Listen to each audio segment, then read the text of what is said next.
E aí, gente, como é que vocês estão?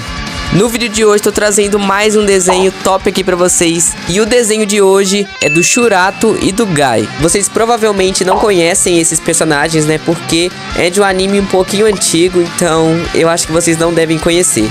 Mas se tiver alguém, né, que conhece, deixa aqui nos comentários, né, pra mim poder saber e ter uma noção, né. Às vezes eu tô falando e muita gente conhece esse anime. E bom, antes de falar do esboço, já deixa o seu like, se inscreve aqui no canal e não esquece de ativar o sininho de notificação. Assim você não perde nenhum vídeo. E também me segue lá no Instagram, o link tá na descrição. Bom, agora falando sobre o esboço, eu peguei uma referência já pronta, porque eu não sabia muito bem como funcionava, né, as roupas, né, as armaduras dos personagens, porque eu nunca assisti esse anime e também nunca tinha visto esses personagens, né, porque foi um pedido do meu irmão pra me fazer um desenho desse, então eu tô fazendo como se fosse um presente pra ele, não vou ficar com esse desenho. E como eu não conhecia o anime, eu acabei pegando uma referência pronta. Tanto é que como ele gosta mais dos traços do anime, né, e eu não fiz aquela mudança gigantesca de mudar os traços, de fazer uma pose única minha, não. Eu peguei uma pose pronta, mudei nos traços, mudei pouca coisa assim, sabe? Coisas assim que realmente se eu mudasse não ia fazer tanta diferença, mais uns detalhes ou outro. Mudei algumas coisas no rosto, que já é normal, não tem como eu fazer hoje em dia uma fanart e não mudar, porque é automático, sabe? Não é que eu fico pensando, vou mudar isso, vou mudar aquilo. Às vezes é no automático mesmo que eu faço, que é normal, todo mundo tem um traço específico. Cada pessoa, se pegar a mesma referência, o desenho ele vai ficar com o traço da pessoa, sabe? É normal, não é uma escolha assim. Mas sobre a pose, eu gostei bastante dessa pose e principalmente da armadura dele. Eu achei tipo muito criativo mesmo.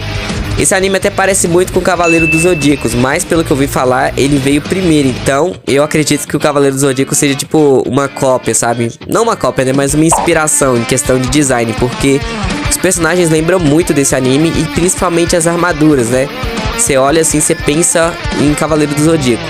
Mas eu gostei muito do traço desse anime, sabe? Por mais que seja um anime antigo, dá pra ver nitidamente que a referência que eu peguei, ela tem uma qualidade muito grande, tanto no traço e também na pintura, o que eu achei que eu não ia encontrar. E eu gostei bastante, eu também observei um pouco um traço parecido com o pôster do mangá, sabe? Colorido. E, sabe, a qualidade estava muito boa, os traços estavam muito bonitos. E deu até vontade de assistir o anime pra ver, né, como que é.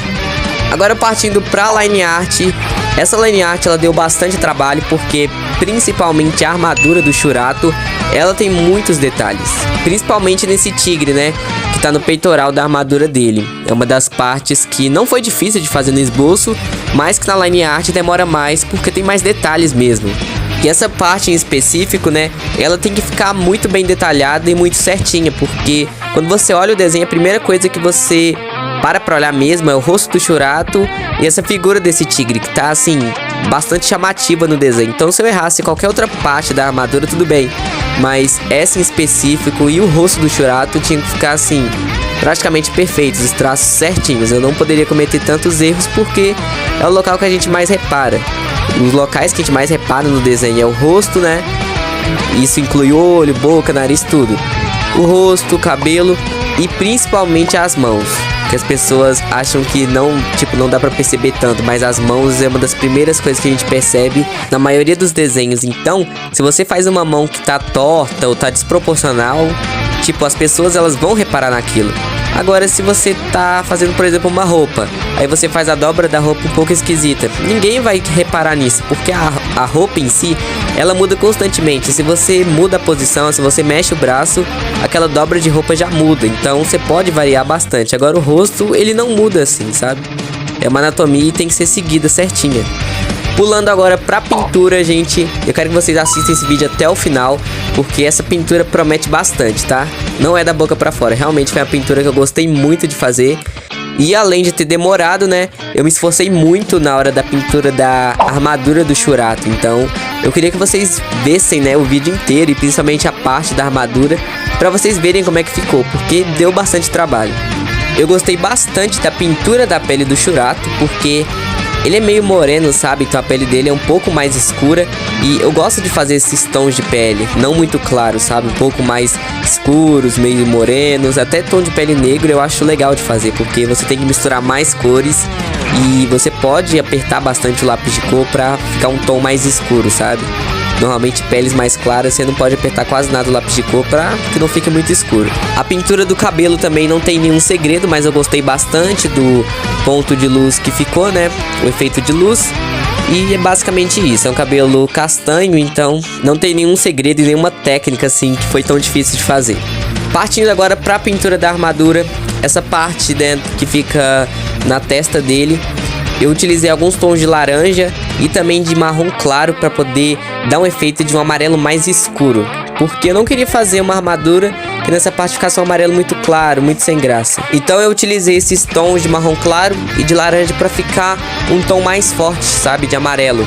Um amarelo bem mais escuro. E eu curti bastante o resultado que ficou nessa parte específica, né, da armadura, esses detalhes. Pintando agora o tecido, né, que no caso é a roupa mesmo, eu só utilizei um tom de preto e também de azul turquesa para poder fazer as sombras. E para misturar eu utilizei o azul real.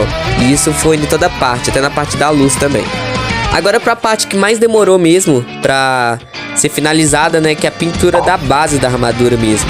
E acaba demorando mais porque são 3 tonalidades de cinza, né? A sombra escura, a sombra média e também a parte de luz. Então acaba demorando mais por causa disso. Tem que fazer várias tonalidades e degradê. Por mais que armaduras em específico a gente não faça tanto degradê, pelo menos eu, porque para dar realmente efeito de reflexo, que é um metal, não é bom fazer tanto degradê. É bom deixar mais marcados mesmo a pintura para dar esse efeito de metal. É muito importante isso quando você for fazer essa pintura de armadura ou de metal. Agora vindo com um tom de cinza azulado, tanto para misturar e também para tirar um pouco do outro tom de cinza e deixar essa parte mais azul. Eu uso muito o cinza azulado não só para misturar, mas para mudar a tonalidade do cinza. Que às vezes tá um cinza muito quente, um tom muito puxado pro amarelo, e eu usando o cinza azulado, que é mais puxado pro azul, dá uma equilibrada mais no tom de cinza, sabe? Não fica aquela coisa nem muito amarela, nem muito azul. Aí eu gosto de fazer isso em praticamente qualquer parte do desenho que envolva o cinza. A não ser que tenha uma parte específica que o tom de cinza ele é realmente mais puxado pro quente. E depois eu também utilizei o tom de branco, que é muito importante, porque o tom de cinza eu já falei que me persegue, né?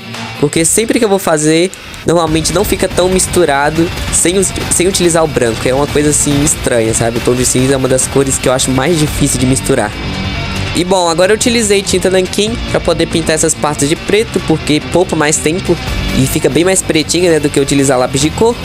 E depois eu fui pintando alguns detalhes, que é aquele meio que um botãozinho verde na cabeça do tigre e também o olho dele. Agora para a pintura do Guy, né, que é mais conhecido como o Rei Yasha, eu utilizei um tom de marrom escuro bem clarinho e depois eu vim com um bordô, para não ficar um tom muito de marrom e dar uma avermelhada mais para a pele dele. Depois eu utilizei o rosa chiclete, o rosa claro e o areia para poder misturar. Para a pintura dos olhos foi bem simples, porque é um tom de marrom, olhos castanhos, então não tem muito segredo. E para a pintura do cabelo também foi bem simples. Eu utilizei tons de cinza e também um tom de azul para deixar o cabelo dele bem azulado, que no anime, nas referências que eu peguei, é um tom de cabelo assim bem azul mesmo, um cinza bem azulado. Agora para a pintura da armadura dele foi bem mais simples, bem mais rápida, né, que a pintura da armadura do Shurato, porque ele tá aparecendo aí bem pouco da armadura dele. Eu utilizei o tom de sépia, de vermelho para pintar esses detalhes da armadura e pintei algumas sombras mais intensas com a tinta nanquim, porque poupa mais tempo mesmo. E depois eu vim com um tomzinho de preto e de azul turquesa para fazer essa parte da roupa dele, né? Eu acredito que seja uma roupa essa parte, não uma armadura. E para pintar o tigre dele, eu utilizei o mesmo tom que eu utilizei na roupa. A diferença é que eu utilizei o azul real, porque o tigre dele é um tom assim de um azul mais forte, não tão escuro.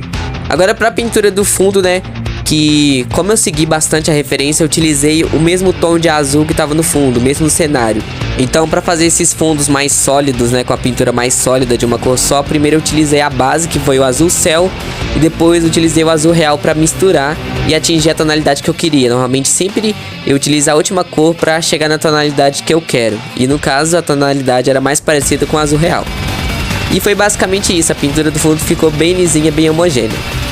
Bom, gente, esse foi o vídeo, espero que vocês tenham gostado. Não esquece de deixar aqui nos comentários o que você achou do vídeo e do desenho. E agora fiquem com o resultado final do desenho. Falou!